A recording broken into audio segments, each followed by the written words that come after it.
Hey, salut Bastien, je te cherchais. Dis-moi, tu t'y connais en référencement mobile, toi? Yes, je commence à m'y intéresser pas mal. Mais en vrai, c'est une vraie galère, hein. Tu savais, toi, qu'entre iOS et Android, c'était pas les mêmes règles de référencement? Ah bah alors oui, justement, je m'apprêtais même à donner un petit cours de référencement mobile aux clients de l'agence qui gère une application. Une formation en ASO, donc. Ouais?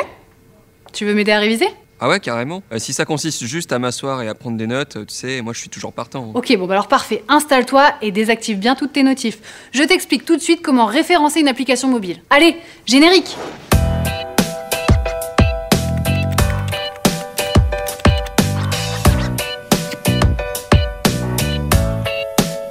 Salut à tous, moi c'est Julie, je suis consultante SEO chez Eskimos, l'agence de référencement naturel numéro 1 en France. On se retrouve aujourd'hui pour parler non pas de SEO comme à l'accoutumée, mais d'ASO, le référencement d'applications mobiles. En effet, tout comme les sites web, les applications pour smartphone doivent être référencées sur des moteurs de recherche. Et oui, on parle ici d'ailleurs de store d'applications. Dans le monde des smartphones, on en compte deux majeurs. Il y a l'App Store de Apple pour ses iPhones et Google Play pour les smartphones fonctionnant sous Android. Alors le sigle ASO signifie quant à lui App Store Optimization. Et nous allons revenir sur ces grandes règles dans cette vidéo. Pas mal, non? Ouais, ça va être bien. Ça va être très bien même.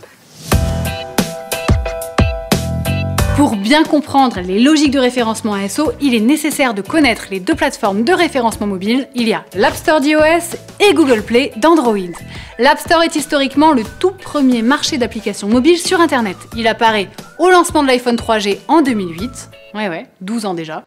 And we are calling it iPhone. Il est totalement indépendant de l'écosystème Google, mais également très exigeant en ce qui concerne le fonctionnement et la qualité des applications accessibles au public. Le Google Play Store d'Android est quant à lui intimement lié à l'écosystème de Google. Le moteur de recherche classique et le Play Store fonctionnent ensemble, et il est bien plus facile d'ailleurs d'uploader une application sur le Google Play que sur iOS. Désolé aux amateurs d'iPhone. Alors bien référencer une application mobile, c'est pas facile. Chacun des stores possède son propre algorithme pour mettre en avant les applications et nous sommes contraints d'adapter nos stratégies de référencement. Et oui, parmi les critères clés de référencement communs aux deux algorithmes App Store et Google Play, on retrouve le titre de l'application, le texte de description de celle-ci, la catégorie dans laquelle l'application est référencée, le nombre de téléchargements d'utilisateurs actifs et enfin, les notes attribuées par les internautes.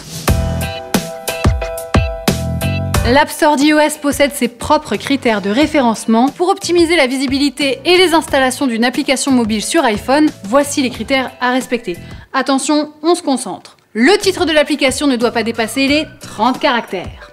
Le sous-titre de l'application qui décrit son utilité peut aller jusqu'à 170 caractères. Nous vous conseillons d'ailleurs d'y ajouter un call to action pour optimiser le nombre de téléchargements. Vous suivez ? Bon, même chose pour la description de l'application. Faites en sorte que les internautes aient envie d'installer votre appli en 4000 caractères. iOS propose également de renseigner plusieurs mots-clés sur lesquels vous souhaitez apparaître. Renseignez donc les plus pertinents qui soient. Concernant les catégories, sélectionnez-en deux, une principale et une secondaire. Le développeur ou l'éditeur doit également être renseigné par souci de transparence et pour apparaître parmi les premiers résultats du classement.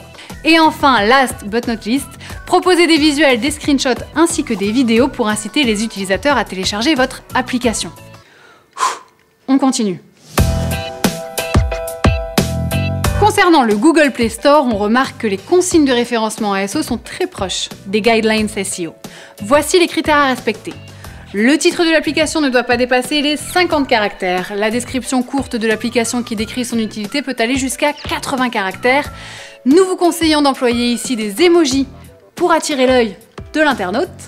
Et la description longue de l'application fera quant à elle 4000 caractères, parfait pour répéter plusieurs fois vos mots-clés principaux et secondaires. Contrairement à iOS, vous ne pourrez sélectionner qu'une seule catégorie, veillez donc à bien la choisir. Et enfin, concernant l'indication de développeur et les images, même consigne que pour iOS, faites preuve de transparence et diffusez un maximum d'images et de vidéos pour remonter en haut du classement.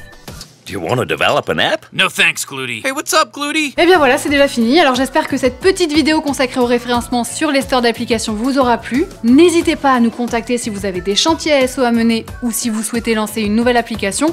on serait très fiers de vous accompagner sur ce projet. Et si vous avez des questions, n'hésitez pas à nous interpeller sur nos réseaux ou en commentaire de la vidéo, on essaye de répondre à un maximum d'entre vous, promis. Et bien sûr, n'oubliez pas de mettre le petit pouce bleu et de vous abonner si ce n'est pas déjà fait, mais je suis sûre que ça l'est. On vous prépare plein d'autres vidéos pour la suite. À très vite!